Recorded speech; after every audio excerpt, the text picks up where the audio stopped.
In our top story tonight, the Board of Elections held a major meeting today on St. Croix. News Channel 8's Wes Small files this report. Thank you very much, Jerome. I got to tell you, this is the joint board here at elections. It's territory-wide. John Abramson here, Rupert Ross. Delbert Bryant is speaking now. We're going to go to some words for that. Police protection here, off the charts. There's a lot of officers outside, and there's officers here. This is a very hot and contested issue, possibly changes today involving the supervisor.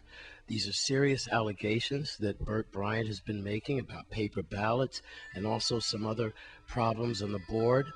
So we're going to give you an update in just a little bit. But right now, let's go to Bert Bryant airing his concerns. On March 11th this year, I wrote you, Mr. Ross, chairman of the board, joint board, complained about Mr. Abramson's attitude and behavior. And up to this day, Chairman Ross, joint chairman, you have not yet responded to me in writing to tell me whether it was going to have a hearing for Mr. John Abramson at the supervisory election or what course of action was supposed to be taken. As a matter of fact, if you recall the correspondence, I suggested to you if you convene a hearing and give Mr. Abramson due process for witnesses to be present and for he to defend himself, and that letter was dated from March 11th. We now in August 10th, and I have yet to receive a letter notifying me to bring the witnesses of the testimony to Mr. Abramson's attitude. We seem to want to pretend we have a blind eye when it comes to certain activities of Mr. Abramson. The Virginia's code states clearly, annually, that the supervisor of elections shall report to the members. I have yet to receive that report. I haven't seen it. Mr. Abramson comes here for meetings and he talks out of his head with a little piece of paper in his hand. And each time I ask for a report, all I get for you is this forthcoming documentation of it. Mr. Abramson leaves here and he writes members telling us as an employee he going someplace and he will be back. And I have yet to hear Mr. Abramson bring back any report of anything he attended, whether it was NASCAR, Oklahoma City, or any recent meeting that he attended. I'm saying this is ridiculous if you run the board of election. Because if we don't want to follow the law and follow the rules and regulations, we're just wasting time. Yes, Dotson James, we have a 10-minute break, so we're going to get right into it. And again, Dotson, you're a board member. What exactly is going on here at the VI Board of Elections here? We're just having a regular joint board meeting, and one of the part of the meeting was for us to look at the situation of the supervisor election and discuss that. And we also made a motion to reappoint Mr. John Abramson to another 8 years as the new supervisor of election. That was 10-3-1, right? 10-3-1, that's correct. And so John Abramson is now retained supervisor for the next 8 years. For the next 8 years? Next 8 years, yeah. It's an 8-year term. The supervisor and the deputy supervisor positions are both 8-year term positions. Okay, and yes, sir. No, and like I said, and it went through an interview process, and his interview, obviously his interview is very good. He's been working with the board for a number of years. He knows the system very well, and we were satisfied as board members that he can continue to do a good job, and that's the reason why we gave him another 8 years as a supervisor of election. All right, two more questions. I'll let you go back. Sure. The drug test amendment that was tossed out there by Bert Bryant and Mr. Was it Bolsulti, I believe? What was his name? There's a gentleman by the name of Bolsulti, but I'm not quite sure who made the yeah, the and the drug testing for board members. Well, the motion was for drug testing for the supervisor, the deputy supervisors, and all board members. And that failed. Oh, that failed. Yeah, that failed by probably 10 to 3, I think. By a pretty big margin. And lastly, the police presence here. I have to tell you, I went to ask Bert Bryant for an interview, and he declined me.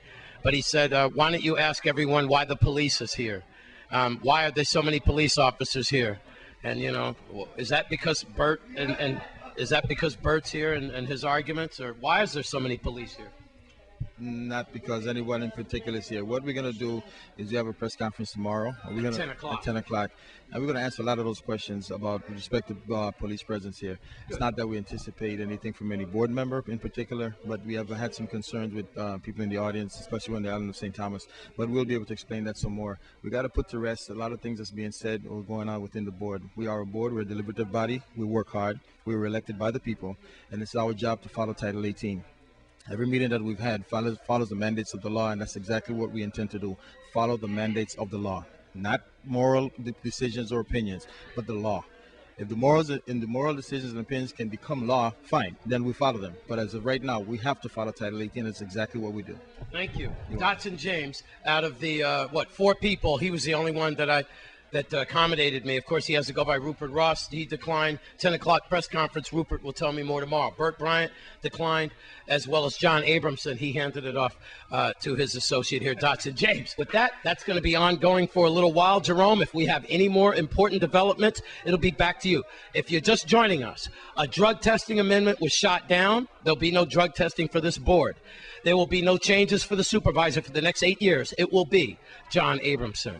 From the Board of Elections in Sunny Isle, I'm Wes Small, not too happy about it, for News Channel 8. Thanks, Wes. And in other news, 5 suspects are in police custody after they were arrested for stealing aluminum windows. And wait for it, the getaway driver was 74 years old. Police said the woman, Rosalie Dennis, 74 years of age, who was charged with third-degree burglary, operated the vehicle that was involved with the theft. The other suspects, Joshua Gonzalez, Sean McIntosh, both 18, were also charged with third-degree burglary. Kareem Martin, 21, and Mike Jenkins, 19, were charged with grand larceny. According to the police, shortly after 11 a.m., 911 emergency communication dispatchers notified officers of a burglary in progress at a private residence.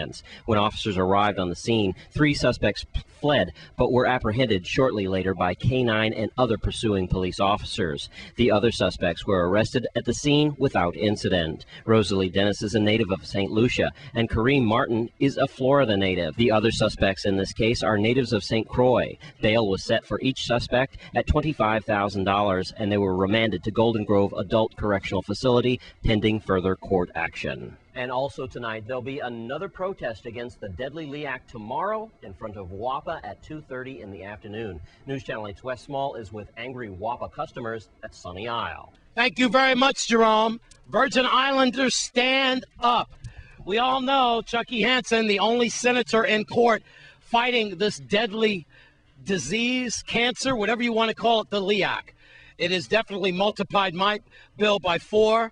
These young men here can't stand it any longer. I got to tell you, these guys here have not only the LEAC, got gas prices, food prices, potholes, tax refunds not coming in on time, 8%.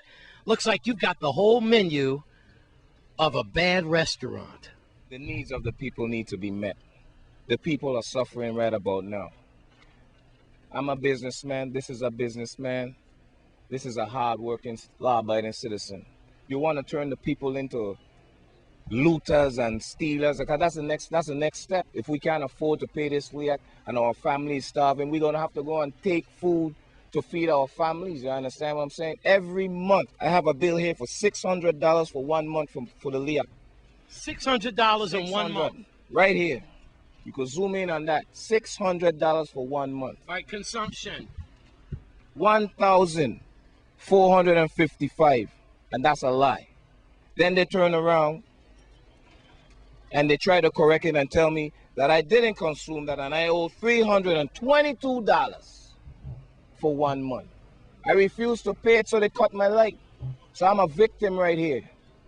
All right. Victim. What about you?